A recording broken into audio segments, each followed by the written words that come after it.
दोस्तों, वाराणसी का नाम काशी या फिर बनारस क्यों है? वाराणसी नाम कैसे आया? पुराण क्या कहता है? और आजादी से पहले इसका नाम क्या था? वाराणसी का नाम काशी और बनारस क्यों कहा गया है? कई बार ये सवाल उठता है कि जब वाराणसी का लोकप्रिय नाम बनारस है तो इसका आधिकारिक नाम वाराणसी क्यों रखा गया? इसका काशी नगरी से क्या रिश्ता है?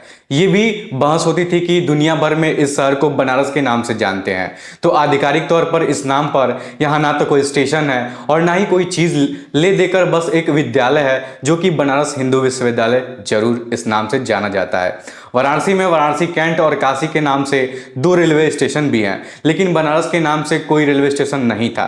लंबे समय बाद हो रही इस मांग के बाद शहर के मड़ुआडीह नाम से बने स्टेशन का नाम अब बनारस कर दिया गया है। इसके साथ बनारस के नाम को एक खास मान्यता भी सरकार ने दे दी है। हालांकि ये रोचक बात है कि मुगल और अंग्रेजों के जमाने में जब इस शहर का आधिकारिक नाम बनारस ही था तो ये वाराणसी कैसे हो गया? इसका क्या इतिहास है? वैसे तो इस प्राचीन शहर के कई नाम हैं। डायना एल शेख की किताब बनारस सिटी ऑफ लाइट कहती है कि वाराणस का सबसे प्राचीन नाम काशी है। ये नाम करीब 3000 वर्षों से बोला जा रहा है। तब काशी के बाहरी इलाकों में ईसा से 600 साल पहले बुद्ध पहुंचे थे। बुद्ध की कहानियों में भी काशी नगरी का जिक्र आता रहा है। दरअसल काशी का नाम एक प्राचीन राजा कासा के नाम पर पड़ा है, जिसके साम्राज्य के बाद में प्रसिद्ध और प्रतापी राजा दिवोदशा हुए। ये भी कहा जाता है कि पहले लंबे ऐसे घास होते थे जिसके फूल सुनहरे होते थे, जो नदी के किनारे फैले हुए जंगलों में बहुताप पाई जाती थी। सिटी ऑफ लाइट यानी काशी को कई बार काशिका भी कहा गया है, मतलब चमकता हुआ शहर या फिर चमकता हुआ काशी। ये माना गया है कि भगवान शिव की नगरी होने के कारण ये हमेशा चमकती हुई थी, जिसे कसाते कहा गया यानी सिटी ऑफ लाइट कहा गया। शायद इसलिए इसका नाम काशी हो गया।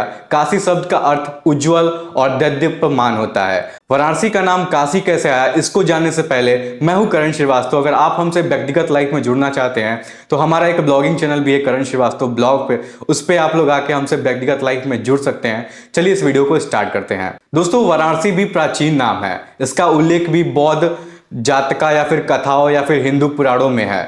महाभारत में बार बार इसका जिक्र हुआ है। दरअसल इसका पाली भाषा में भी नाम था, वो था बनारसी, जो टूटते फूटते बनारस के नाम में आया। ये शहर बनारस के नाम से अधिक जाना जाता है। बेशक आधिकारिक तौर पर इसका नाम वाराणसी ही था।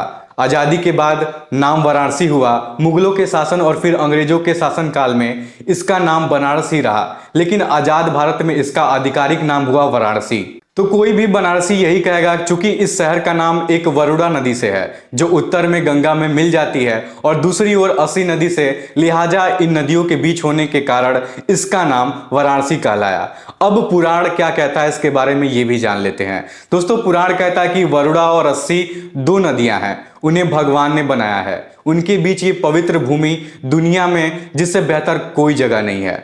कर्म पुराण में सीधे सीधे लिखा है कि वाराणसी वो शहर है जो वरुणा और अस्सी नदियों के बीच है।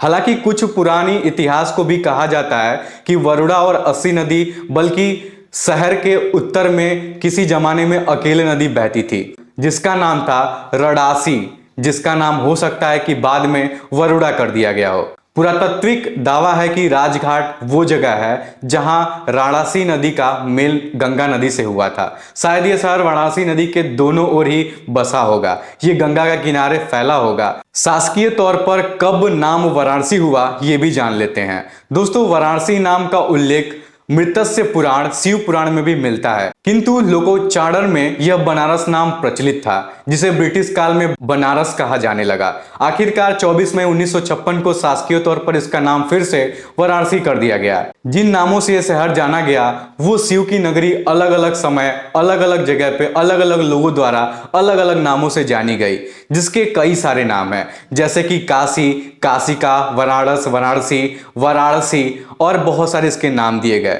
दोस्तों, आजादी से पहले इस बनारस का क्या इतिहास था अब वो हम जान लेते हैं। ये बनारस राजवाड़ा आजादी से पहले, जब बनारस के करीब 565 देसी राजवाड़े अस्तित्व में थे, उन्हीं में से एक था बनारस। बनारस के राजा काशी नरेश या बनारस नरेश या फिर काशी राजा कहा जाता था। 15 अगस्त 1947 से पहले ही बनारस तत्कालीन महाराजा विभूति नारायण सिंह से पहली रियासत के भारत में विलयन के पत्र का हस्ताक्षर किया गया। आजादी के बाद जब उत्तर प्रदेश बना तो इसे टिहरी गढ़वाल, रामपुर और बनारस रियासत को मिलवाया गया। तब बनारस के जाने माने कांग्रेस नेता श्री प्रकाश ने बनारस का नाम बदलने की मांग करते हुए इसे प्राचीन नाम देने की बात की। श्री प्रकाश बाद में असम के राज्यपाल बन गए। तब इस बात का जिक्र हुआ कि इस प्राचीन शहर का नाम काशी या फिर बनारस होना चाहिए। तब श्री प्रकाश ने सरदार वल्लभ भाई पटेल और उत्तर प्रदेश के तत्कालीन मुख्यमंत्री गोविंद वल्लभ पंत को इसके बारे में पत्र लिखे। संपूर्णानंद ने वाराणसी नाम पर मुहर लगाई। असल में जब इस शहर का नाम 24 मई 1956 को बदल दिया गया तो उसके मुख्य भूमिका संपूर्णानंद की थी। वो तब तक उत्तर प्रदेश के मुख्यमंत्री बन चुके थे। उनका खुद का रिश्ता बनारस से था। सांस्कृतिक के विद्वान इस नेता ने बनारस की जगह ज्यादा संस्कृति निष्ठ नाम वाराणसी का चयन किया। तो ये थे कुछ उल्लेखनीय जो पुराण कहता है, जो कुछ लोग थे पहले पुराणों में बनारस के बारे में क्या कहा गया है, उसके बाद कब बनारस का नाम काशी हुआ, कब काशी से बदल के बनारस हुआ, कब वाराणसी हुआ, ये सारी चीजें आप लोग को मैं इस वीडियो में बनाया हूं। खैर अगर वीडियो अच्छी लगी तो वीडियो को लाइक करिएगा, कमेंट करिएगा और हमसे जुड़ने के लिए हमारे यूट्यूब चैनल करण श्रीवास्तव ब्लॉग पे आप लोग विजिट कर सकते हैं। तो इस वीडियो में इतना ही, मिलता हूं आप लोग से नेक्स्ट वीडियो में, तब तक के लिए धन्यवाद।